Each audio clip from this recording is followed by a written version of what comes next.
ciao, hola, bonjour, ciao, ni hao, konnichiwa, minasan.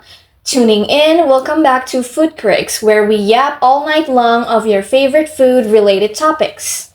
This is Zhafira Khalisha speaking. The name's Mavela Nur Rastiani. And I'm Afdelyn Fanadya Viskal, Tuvi, Amna, Fiesta, Cilka, Melandri. I am the one and only Nafi Kantisa. Last but not least, I am Sabila and Rahmah. To those of you who are new here, we welcome you to Zeram, shortened for Dessert Fam if you are wondering. Sit back and relax or proceed with your activity while we break down the ambience with FOODCRICS podcast.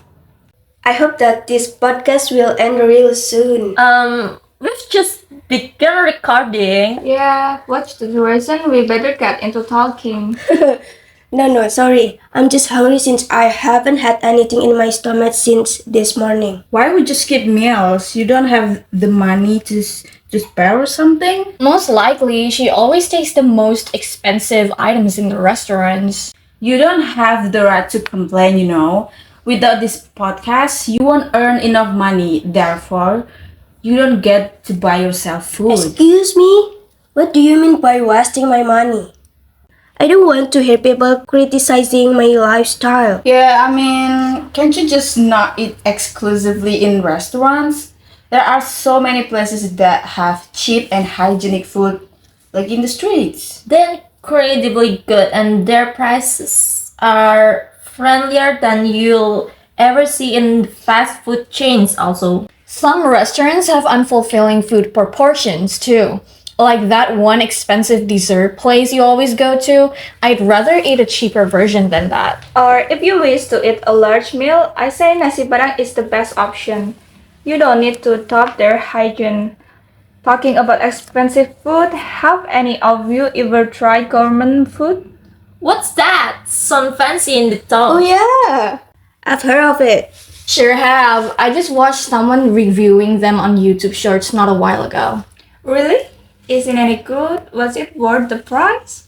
Definitely not. The portions are depressing.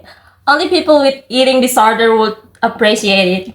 The only value gourmet food has is their atmosphere or surroundings, and the quality of the ingredients. Sure, they serve A5 Wagyu meat, but they'll only give you a spoonful of them.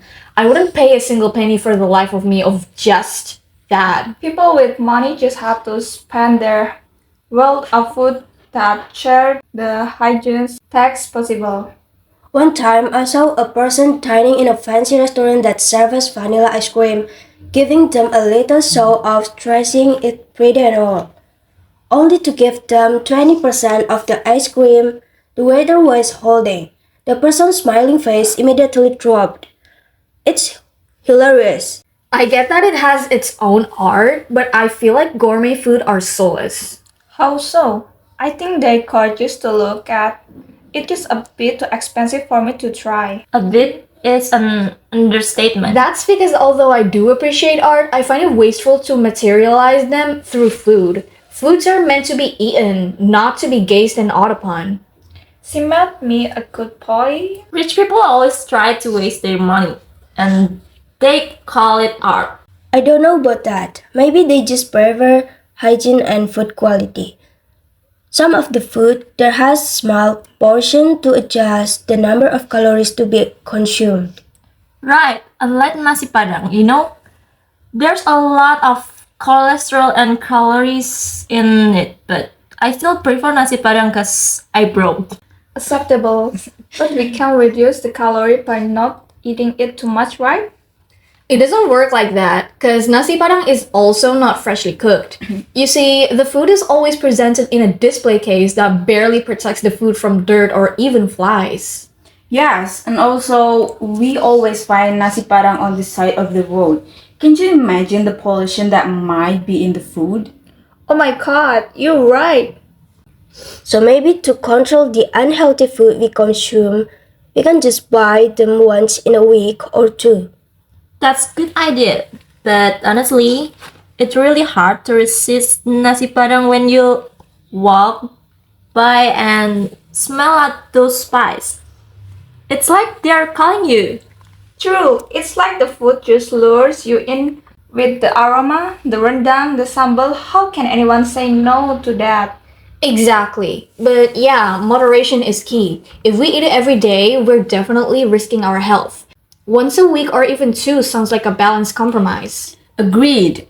Plus, I think it's more satisfying when you treat yourself occasionally. Like the anticipation makes it taste even better. Totally. And hey, maybe we can balance it out by cooking healthier meals at home in between. That's why, when we do have nasi padang, we don't feel as guilty. That's smart.